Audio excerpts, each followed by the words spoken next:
ایک شخص مجھے ملازم نے بتایا کہ باہر کھڑا ہے، آپ سے ملنا چاہتا ہے. میں باہر نکلا تو ایک پٹھان بھائی تھے اور 50+ تھے، سفید داڑھی تھی ان کی.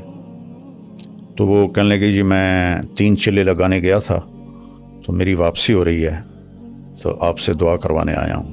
میں نے کہا کہاں کے ہو؟ کہا جی میں مردان کا ہوں اور میرے اوپر بہت قرضہ ہے، آپ دعا فرما دیں. میں نے پوچھا کتنا قرضہ ہے؟ کہنے لگا 1 کروڑ روپیہ ہے. اور میں چونکہ ادا میرے ساتھ میرا پارٹنر تھا، اس نے میرے ساتھ دھوکہ کیا اور وہ مال لے کے افغانی تھا، وہ دوڑ گیا واپس افغانستان. تو سارا قرضہ میرے اوپر آ گیا. تو میں پھر بھاگ کے کراچی چلا گیا کیونکہ میں ادا نہیں کر سکتا تھا اور ہمارے ملک میں قرضہ لینے والے وہ بہت سخت ہو جاتے ہیں. تو پھر میں کراچی چلا گیا. اب میں 14 سال کے بعد واپس آیا ہوں. مجھے نہیں پتا میرے بچے کس سال میں ہیں، کیسے ہیں. میں نے کہا کوئی آپ کا ٹیلی فونک رابطہ نہیں تھا؟ کوئی نہیں. کبھی کوئی خط لکھا؟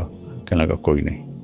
میں نے کہا اللہ کے بندے کسی کا فون لے کر لیتے. کب مجھے میری بیوی کے پاس فون ہی نہیں تھا 14 سال پہلے.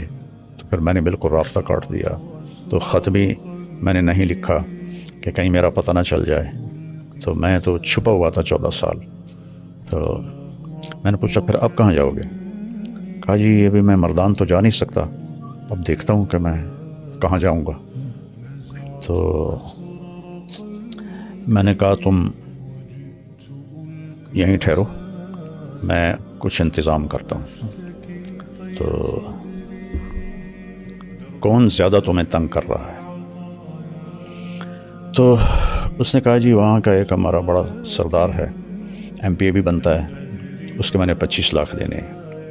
اور ایک دوسرا ہے وہ بھی وہاں کا بڑا با اثر ہے، اس کے کوئی 15 لاکھ دینے ہیں کہ 10 لاکھ دینے ہیں، مجھے یاد نہیں. تو وہ اگر ادا ہو جائیں تو میں گھر جا سکتا ہوں.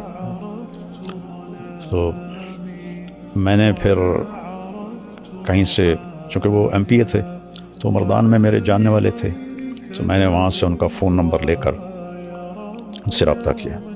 مجھے وہ جانتے تھے نام سے. میں نے کہا جی اس کے پیسوں کی میں ضمانت دیتا ہوں، میں آپ کو دے دوں گا، تو آپ تھوڑا اس کو فری ہینڈ دے دیں.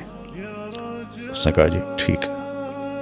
تو پھر میں نے اس کے گھر کا پتہ کروایا. تو ایک ساتھی سے تبلیغی دوست ہر جگہ ہوتے ہیں، نیٹ ورک پوری دنیا میں ہے. بالکل. تو وہ ان کے گھر تک پہنچا. ان کی بیوی سے میری بات ہوئی، سلمہ نام تھا اس کا، اس کا نام تھا منظر خان. ٹھیک. تو میں نے اس سے فون پہ بات کی. میں نے اس سے پوچھا آپ کے خامند کدھر ہیں؟ کہا کچھ پتہ نہیں کدھر ہیں. کتنے سال ہو گئے ہیں؟ کہا 14 سال ہو گئے ہیں.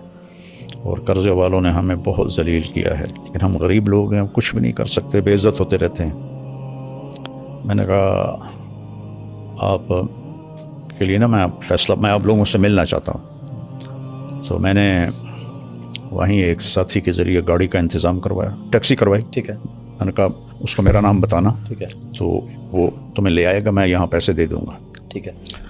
تو اس کی 2 بیٹیاں تھیں اور ایک بیٹا تھا جو قرض خواہوں نے پکڑا ہوا تھا. تو وہ تینوں آ گئیں. تو میں نے ان کو یہیں اسی لاؤنج میں بٹھایا. ٹھیک ہے. اور منظر خان پیچھے، یہ ادھر پیچھے کمرہ ہے، وہاں رہ رہا تھا. ٹھیک ہے. تو میں نے اس کو اوپر بلایا. تو میں نے کہا آپ ان کو پہچانتے ہیں؟ تو اس کی تو چیخیں نکل گئی، دوڑ دوڑ. میں خود ایسے رونے لگا کہ میری اپنی حالت ایسی ہو گئی. تو اس نے اپنی چھوٹی بچی کو ایسے گلے سے لگا کے چیخیں ماری. نہ چھوٹی بیٹی نے پہچانا، نہ بڑی بیٹی نے پہچانا، نہ بیوی نے پہچانا. کہ جب وہ گیا تھا جوان تھا، داڑھی نہیں تھی، اب اتنی بڑی داڑھی، وہ بھی سفید. تو وہ جو اس کے گلے لگی ہوئی تھی، میں اس کا دیکھ رہا تھا چہرے کا تاثر، تو وہ گھبراہٹ تھی اور تو اجنبی لگ رہا تھا نا. اور اس کی چیخیں نہیں ختم ہو رہی تھیں. تو اس کا ایک یہاں نشان تھا، کوئی زخم لگا تھا اسے یہاں، تو وہ ایک گہرا نشان تھا یہاں. اچھا. تو اس کی بیوی نے وہ نشان دیکھا، تو پھر اس نے اسے پہچانا. تو میں نے پھر یہاں رکھا 2 دن. MPA صاحب کو میں نے پیسے ٹرانسفر کیے 25 لاکھ اور دوسرے کو 10 لاکھ تھے یا 15 لاکھ تھے وہ ٹرانسفر کیے. تو انہوں نے کہا کہ آپ ان کو بھیج دیں. تو پھر وہ ان کو بھیج دیا. پھر اس کو پتہ نہیں, مجھے یاد نہیں ہے چونکہ کافی پرانی بات ہے, کہ وہ جو بیٹے کو پکڑا ہوا تھا کتنے پیسوں میں تھا, وہ پیسے دیے, وہ انہیں چھوڑا. تو اس طرح اللہ نے اس پوری فیملی کو ملایا. اور ماشاءاللہ. پھر کچھ عرصے بعد وہ آیا کہ مولانا ایک آدمی ہے, اس کے میں نے 10 لاکھ دینے ہیں, تو وہ کہہ رہا ہے اگر تم نے پیسے نہ دیے تو ہم تمہارے بیٹے کو اٹھا لیں گے. تو میں نے اس وقت اس کو 5 لاکھ دے دیے. میں نے کہا یہ لے جاؤ, ادا کرو. 1 مہینے بعد وہ پھر آیا روتا چیختا کہ انہوں نے میرے بیٹے کو اٹھا لیا ہے اور کہا ہے اگر جمعرات تک پیسے نہ دیے تو ہم اسے قتل کر دیں گے. تو پھر اسی وقت میں نے اس کو 5 لاکھ دیے, گاڑی میں بٹھا کے اس کو گھر بھیجا, اور اس نے وہ پیسے دیے, اپنے بیٹے کو چھڑایا. اس طرح وہ پورا خاندان دوبارہ رہنے کے قابل ہوا. پھر ہم نے اس کو کافی عرصہ یہاں اپنے ادارے میں چوکیدار رکھ لیا.